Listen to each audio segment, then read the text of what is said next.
sería el económico. Perfecto, bueno, para continuar con la conversación de temas económicos, tenemos ya conectado al economista José Serrano, quien él es economista, es magíster en Dirección Comercial y Marketing, con quien vamos a conversar sobre el refinanciamiento de la deuda y salidas a mercados internacionales. Economista Serrano, ¿cómo está? Buenos días. Muy buenos días, Alex, Diego, un gusto saludarlos a ustedes y a todos los fieles oyentes de la 96.9 y de este programa Voces y Opiniones. Gracias, economista. Coméntenos, ¿qué posibilidades hay y qué se ha conversado sobre el tema de refinanciamiento de deuda? Bueno, hemos tenido el anuncio por parte del gobierno la semana anterior de un refinanciamiento de los bonos globales del año 2030 y del año 2035, en los cuales lo que se ha anunciado es una recompra de estos bonos y una extensión del plazo. Entonces, aquellos que estaban por vencimiento en el año 2030, se extendió el plazo para que venzan en el año 2034 y los del 2035 en el año 2039.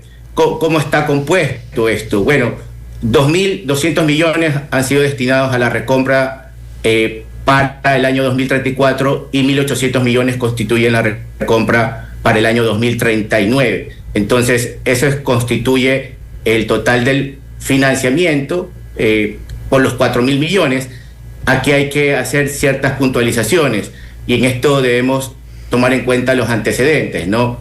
Desde el año 2017, el último año que nosotros emitimos o nos acercamos a los capitales externos para la emisión de bonos soberanos, fue en el año 2019. El último gobierno fue el de Lenin, que entre 2017 y 2019 se emitió aproximadamente 12.000 millones de deuda en bonos soberanos y se accedió al financiamiento por capitales. Estos capitales, debido a la pandemia, fueron refinanciados y se extendió los plazos de pago. Lo que ha sucedido para este año en particular, 2026, es que ese periodo de gracia que se otorgó a partir del año 2020, empezaron a vencerse los pagos a partir de este año 2026. Entonces, lo que se otorgó a través de esta postergación, digámoslo así, postergación de pagos, es un alivio para un poco la caja fiscal del año 2026. Específicamente en este año teníamos un vencimiento de $800 millones por los bonos globales 2030. Entonces, corresponde a un alivio fiscal que de alguna manera baja la presión sobre el presupuesto a financiar, recordando que nosotros aún en el presupuesto general del Estado se estimaba que más o menos la deuda que se iba a necesitar para financiar el presupuesto era de 16.000 millones, 13.000 millones a través de deuda interna y con fondos correspondientes a organismos multilaterales, ya sea Fondo Monetario Internacional, Banco Interamericano de Desarrollo, etcétera, y 3.000 millones que correspondían a una emisión de nuevos bonos soberanos. Entonces, de alguna manera, es una noticia positiva, manda buenas señales de que haya tenido una buena recepción y acogida este refinanciamiento, tomando en consideración también que no ha sido un refinanciamiento abrupto, no ha sido producto de un anuncio de una falta de liquidez o falta de pago por parte del Estado, sino que se han considerado algunos factores como el ordenamiento macroeconómico, fiscal, eliminación de subsidios. Entonces, eso ha tenido, y la baja de la tasa de riesgo país. Entonces, son factores que han contribuido para esta nueva salida después de 7 años.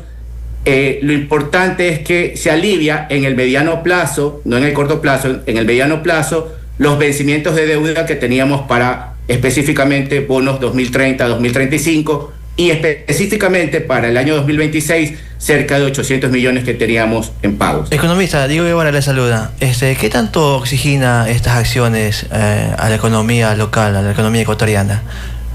Bueno, es una muy buena pregunta, Diego. El presupuesto general del Estado tiene dentro de sus estimaciones un déficit fiscal de aproximadamente 5.414 millones para el año 2026. La necesidad de financiamiento, como te menciono, es de 16.000 millones, 13.000 millones de manera interna y con organismos multilaterales y 3.000 millones para salida a capturar capitales extranjeros a través de bonos soberanos. Entonces, representa 800 millones de 16.000 a financiar. Esa es la realidad. Entonces, sí es un alivio en cierta medida, sin embargo, aún tienen que tomarse algunas otras acciones para completar el financiamiento del presupuesto general del Estado. El hecho de que el presidente decida pagar la deuda externa es una responsabilidad hacia afuera, hacia los mercados internacionales, o es algo que el presidente, como algunos opinólogos dicen, que no pague la deuda, que mejor esa deuda la invierta en salud, en educación? Pero ¿qué tan importante es estar al día y pagar estas deudas, economista? Mira, Diego, qué buena pregunta la que realizas, porque muchas veces ese tipo de propuestas están cargados de mucha ideología y de poca practicidad. Porque aquel que no paga no se le presta, así de sencillo. Entonces, si el Estado ecuatoriano decide caer en un default, en no cancelar la deuda externa, no va a obtener acceso a ningún tipo de financiamiento, ni en mercados de capitales, ni a través de organismos multilaterales. Entonces, por eso también tiene una buena acogida este refinanciamiento que ha lanzado el Estado y el gobierno ecuatoriano, porque también ha habido un preordenamiento en algunos de los factores fiscales, como fue la eliminación de subsidios al diésel el año anterior, como también un buen crecimiento de la Reserva Monetaria Internacional. Son indicadores para que también baje a su vez el riesgo país, y a través de esta baja de riesgo país se pueda acceder a mejores tasas en el tema de financiamiento. Entonces, el pagar las deudas no es una opción, es una obligación del Estado ecuatoriano, porque hemos recibido dinero para diferentes financiamientos, y más allá de eso, existe la necesidad presente y futura de seguir obteniendo financiamiento. Entonces, no pagar sería una irresponsabilidad enorme. Economista, el Banco Mundial pronosticó que Ecuador crecerá un 2% en este año, es decir, creceremos económicamente menos que el año pasado. ¿Se pueden tomar algunas medidas para poder revertir esto, o ya tenemos que darnos la idea de que en este año el crecimiento económico va a ser el 2%? Sí, mira, es una estimación que también acompaña a la estimación presentada por el Banco Central del Ecuador. ¿Qué es lo que normalmente, e intentamos conversar la semana pasada? La tendencia en promedio de crecimiento del Ecuador durante los últimos 10, 15 años es del 2%. Es decir, vamos a crecer al promedio que casi siempre hemos crecido. Y aquí viene el otro elemento, los ciclos económicos. Los ciclos económicos están señalados por un crecimiento, un estancamiento, una depresión y otra vez una subida en cuanto a los ciclos económicos, ¿no? Nosotros el año pasado tuvimos un repunte de la economía, crecimos un 3.9%, y bueno, este año, pero el antecedente es que el año 2024 tuvimos un decrecimiento.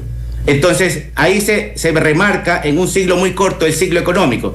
2024 de crecimiento, 2025 repunte, con factores importantes como el crecimiento de las exportaciones, que ustedes señalaban hace un momento, entre ellos los productos no tradicionales, y el 2026 volvemos al promedio que hemos tenido en los últimos 10, 15 años.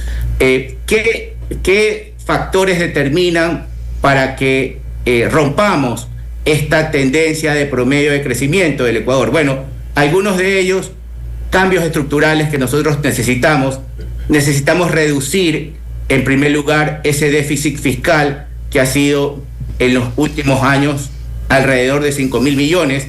Tenemos que reducirlo como porcentaje del PIB. Este año 2026, más o menos esos 5.414 millones de déficit fiscal representan el 3.9% del PIB. Reducir el déficit fiscal, hacer algunos cambios estructurales, como por ejemplo en el tema del IES, es algo que no se debe seguir postergando. El IES está consumiendo sus ahorros, y en el mediano plazo es insostenible su viabilidad, partiendo de que aproximadamente cerca de 3 millones contribuyen al IES, pero su demanda por parte de atenciones es de cerca de 9 millones. Entonces, cambios estructurales, IES, apertura en la parte de flexibilidad laboral y finalmente el atraer capitales extranjeros para inversión privada, asociaciones público-privadas, es lo que va a generar un crecimiento por encima del 2%, mejora del empleo, mejor recaudación fiscal, disminución de déficit fiscal y un crecimiento por arriba de ese 2% que hemos tenido en los últimos 10, 15 años. Economista, justamente el presidente envió a la Asamblea Nacional 2 proyectos económicos urgentes. ¿Usted los ha analizado, los ha revisado? ¿Tiene alguna propuesta adicional a esos 2 proyectos de ley?